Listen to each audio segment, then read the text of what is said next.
Hello, everybody. This is the first video conversation that we have brought to you in a while. This is the um, at Hugh Smiley podcast, and it's wonderful to be here again. I've been traveling uh, up in northern Ontario and South America, so I'm getting back in the saddle again. So I have a wonderful guest today, Simon Cooper, um, who is living in Paraguay, a country where I once lived myself many, many years ago. And Simon is from the UK.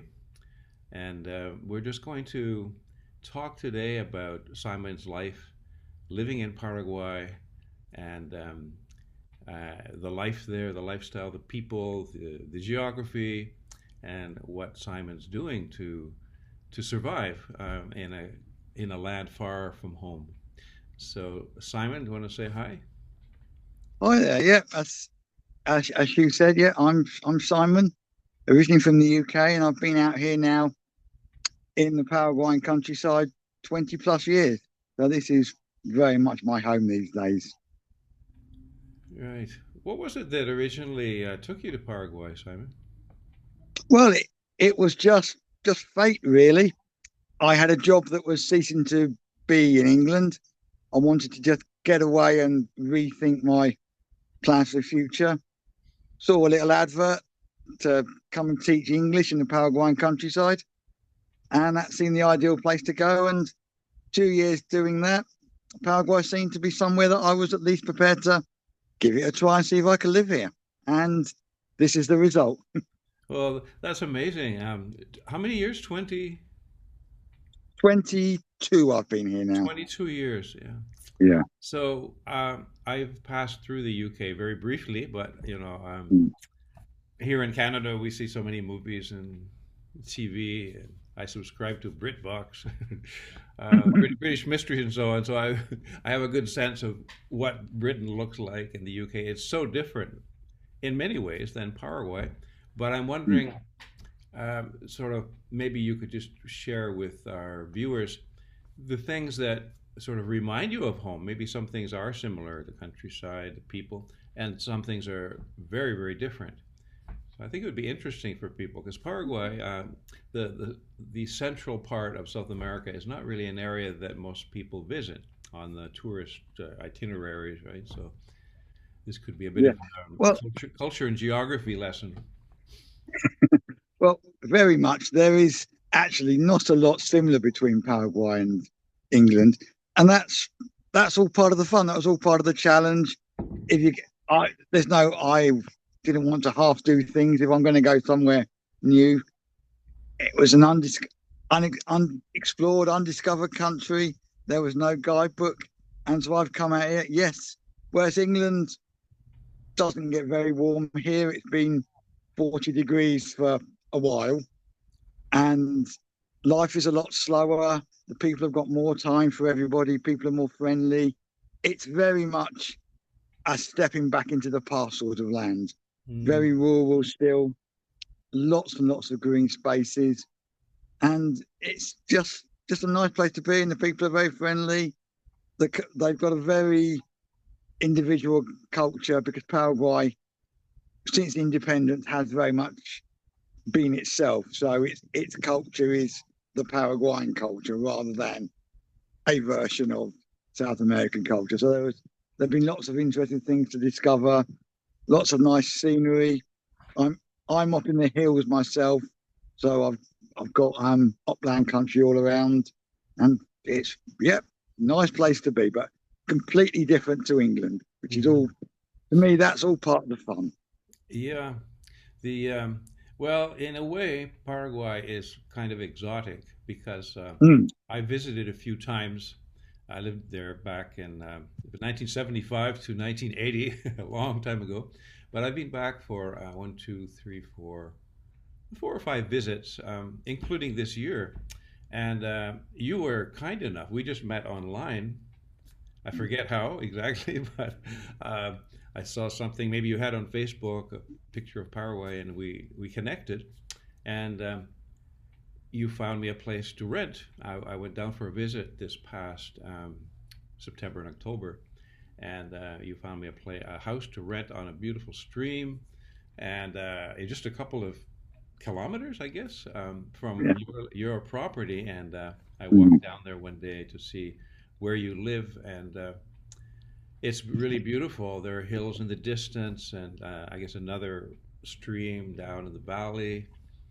Extremely quiet, and not too far from civilization. You could get on your motorcycle and Mhm. go into town, or get a bus into the capital city, Asuncion. Mhm. So you've really found a little bit of paradise, I guess. Yes, I was quite fortunate that where the English school was is only about a kilometre away from where I am now. So it was in a very nice spot, and I could see I was in a very nice part of the country. Yes, as you say, with all the hills and the streams, silence. I can't hear any traffic on the little dirt track down behind me. I haven't had a vehicle for half an hour or so. Always very peaceful here. It's a lovely spot to unwind. And yeah, I was when we contacted, however it was online, I'm always more than happy to help people out. So it was a pleasure for me to find you somewhere because I know these little spots, and Paraguay is the sort of country where knowledge on the ground goes an awful lot further than the limited bit that is available online.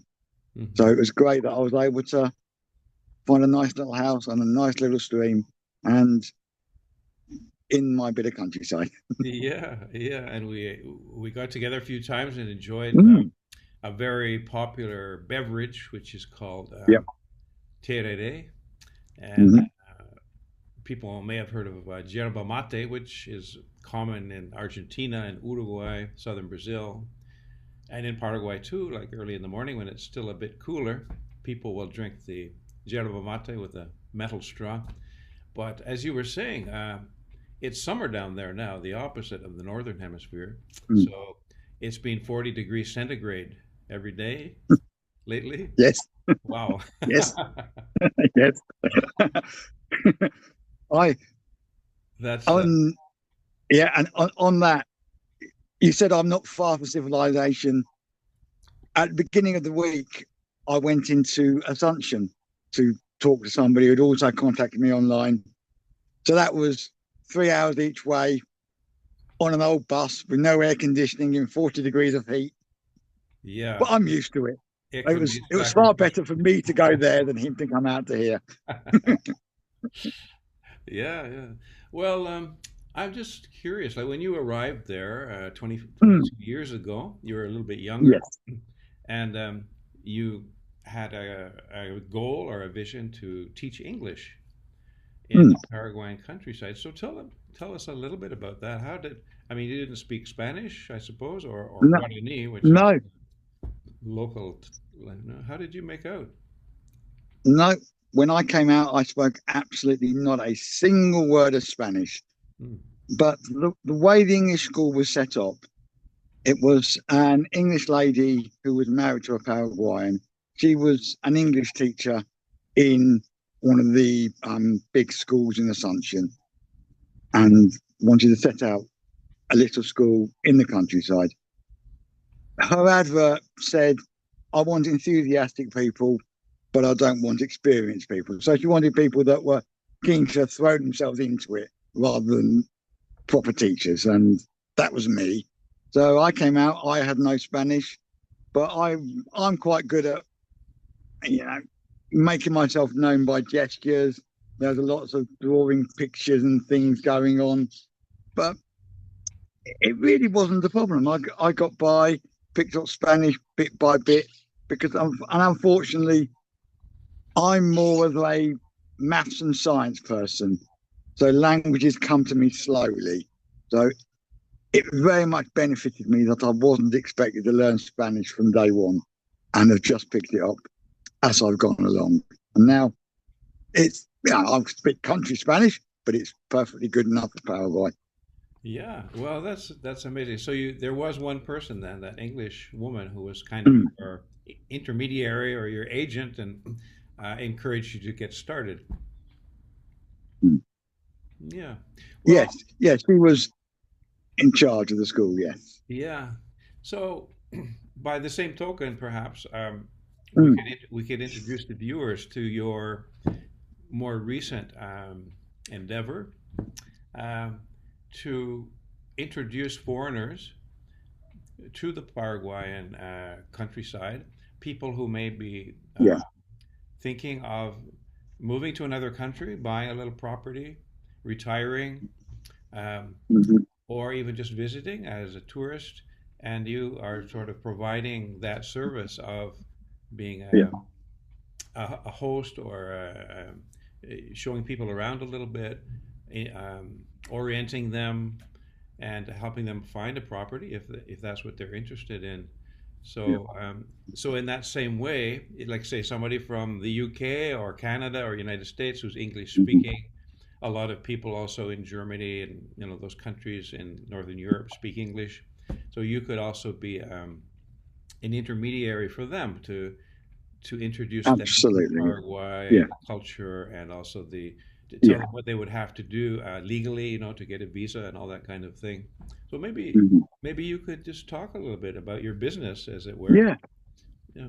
Yeah. Absolutely. I to keep my life simple, I have a website I've had for a while because when I first started the website, I was getting too many people in England saying, "Tell me about Paraguay." So in the end, I said, "Right, I'll do a website. I will write items on the blog, and you can read them." And that's called Simon's Paraguay. And there's a couple of hundred items on there, all about Paraguay. And these days, I've also got a YouTube channel of the same name, again, Simon's Paraguay. But rather than just aiming it at people who are coming to Paraguay, it's it's showing people Paraguay. So even locals or Argentinians that just want to see what Paraguay's like. My videos, they're not me looking at a camera saying I can do this, I can do that.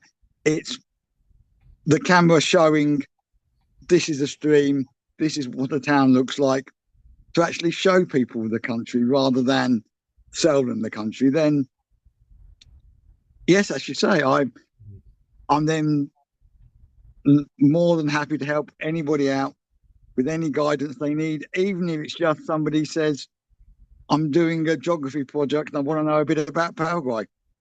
I'd be more than happy to do that. In the same way as I'd be more than happy to find somebody, hopefully their ideal little place to live. I don't limit it just to selling something. It's helping people. That's what I've got this set up for. Yeah. Well, I would recommend you to our viewers because, I was, in a sense, one of those people who contacted you, and I've lived in Paraguay and I know Paraguay, but still, I was looking to find a place to rent in the countryside, deep in the countryside, where I could practice my Guarani, which is the native language of Paraguay, and just make friends with the local farmers and so on. And you were very kind, and you're very likable, and everybody in that area likes you. And you took me into town one day on your motorcycle and gave me a sort of an official tour, as it were, the kind of tour that you might give a foreigner Yep. coming to consider living there, and all the interesting sites in Pirebebui, which is a little town which is only 10 kilometers away, something 15 maybe. Yeah. 15-minute ride on a motorcycle.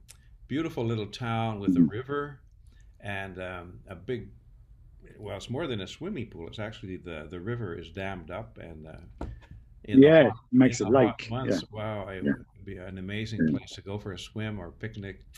And a small town, about 20,000 people maximum, and everything you need, of course, hospital and Yeah. shopping. And then about 20 kilometers away in the other direction is a slightly larger town, Paraguay, which is a market town. So they Mhm. have a big market there. And close to there, there's also a mystical mountain, you might say, called Cerro Hu.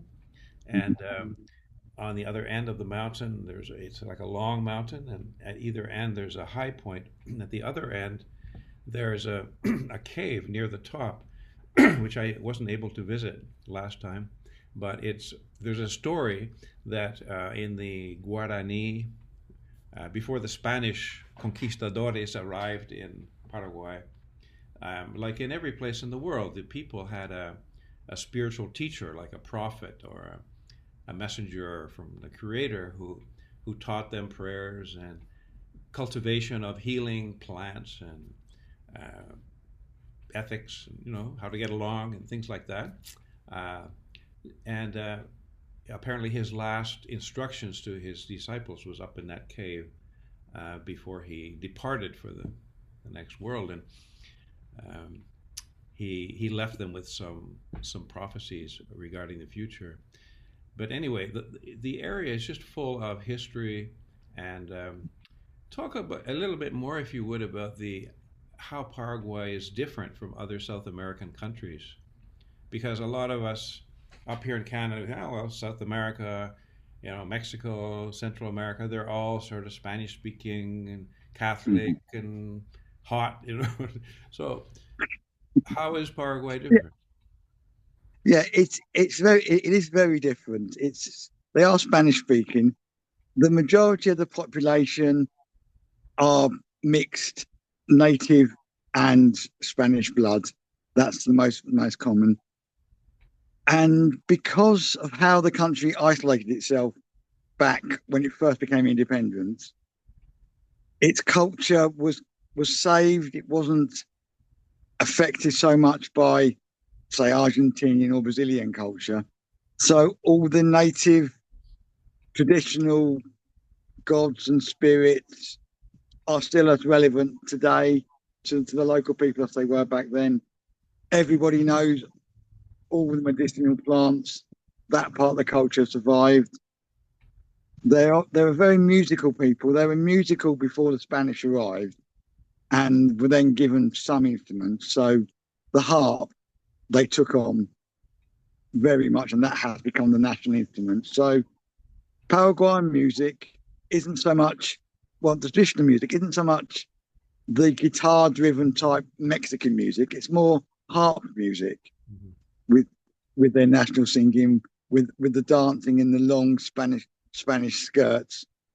But it's very much a culture itself, and even neighbouring countries, Argentina sees Paraguay as somewhere a little different, Mhm. somewhere where they do things a little bit different. It's never suffered from over tourism either. So everything here is being done as it always has been.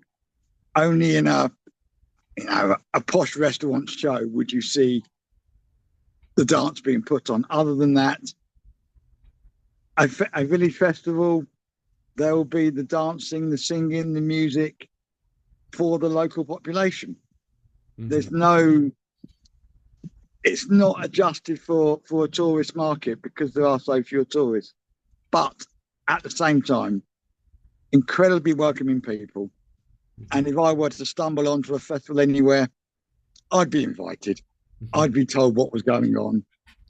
They they are very, very kind people, and they have kept their culture, which is nice. Yes, that's true. And what I found is something very unique is that, well, as you mentioned, almost all of the people, 90%, are Mm. what we would call Métis here in North America, meaning they say mestizo in Spanish, but it means mixed Spanish and Guarani Indian or Yeah. Aboriginal. And in a lot of Latin American countries, there's a certain percentage that are mixed. Mm. But in Paraguay, it's the vast majority. Um, and there's a very small minority of people who are Caucasian or, uh, from Europe or, um, but 90%. And they also Yeah. speak, they have their own language, which is Mm. because there weren't as many Spanish arrived there. It doesn't have a coastline, so it was hard to get at back in the 1500s. You had to go up by river, and so there were fewer Spanish, and they married with local in Guarani women, and the mothers taught their children the mother tongue, as we say. So to this day, pretty much everybody speaks this beautiful language called Guarani, and it's not Spanish. It's not a European language at all. It has its own grammar and syntax. It's beautiful, very poetic, and Mm, very powerful to express feelings. And mm, today, typically, they will mix the Spanish with the Guarani, and it's like a Creole or a patois, which is so mm. colorful. And Yes. you hear a lot of the music, the popular music on the radio, Mhm. sort of like the country music of Paraguay, which you hear all the time, which is also in Guarani or that mixed Spanish with Guarani. So the people indeed are very friendly. It's a Yeah. poor country. You know, there's Mhm. a minority, of course, like everywhere, that has lots of money and big houses, but most people are have a bit of a struggle to make ends meet.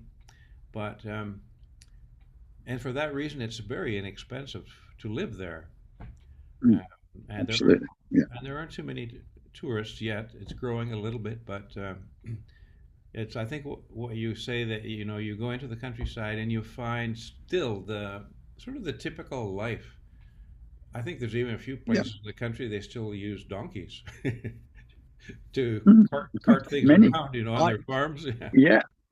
yeah, Yeah. I often see oxen yes, pulling the carts along the way by me. That's quite common even in this day and age. yeah, exactly. Well, okay, so it's been really wonderful speaking with you. And is there anything else just before we sign off that you'd like to share?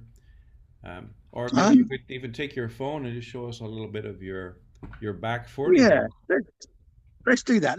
Let's pick my phone up on its stick, and Take I us can a show you a little bit of great.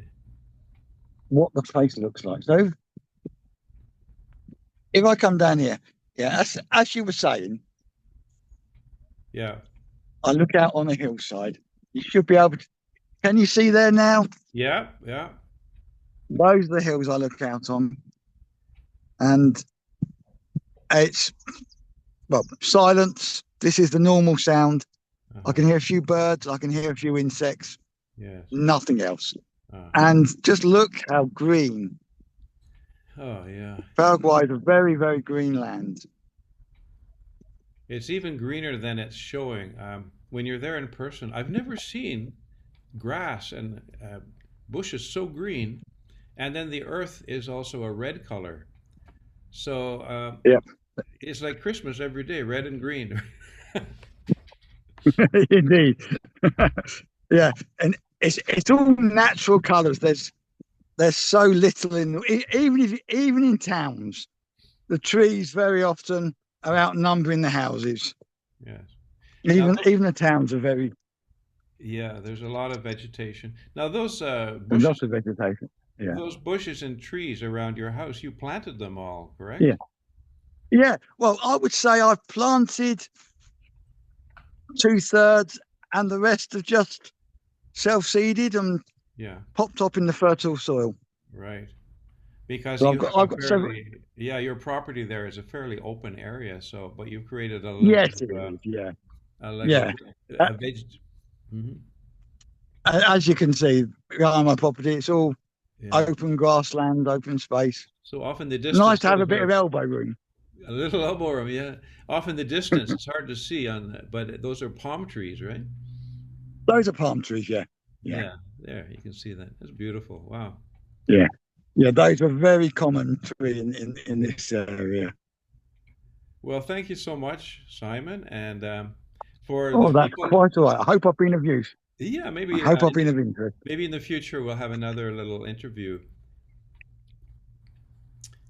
And in the meantime, Absolutely.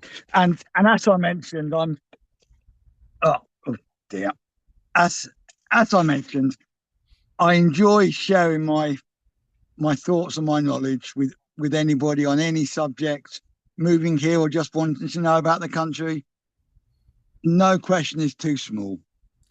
yeah. So I'm going to put your email and also your website Hmm. in the little paragraph right underneath the video. So those people who are watching Yes, the video, just yeah, if you want to contact yeah, Simon, just go ahead. And yeah. if you want to, Absolutely.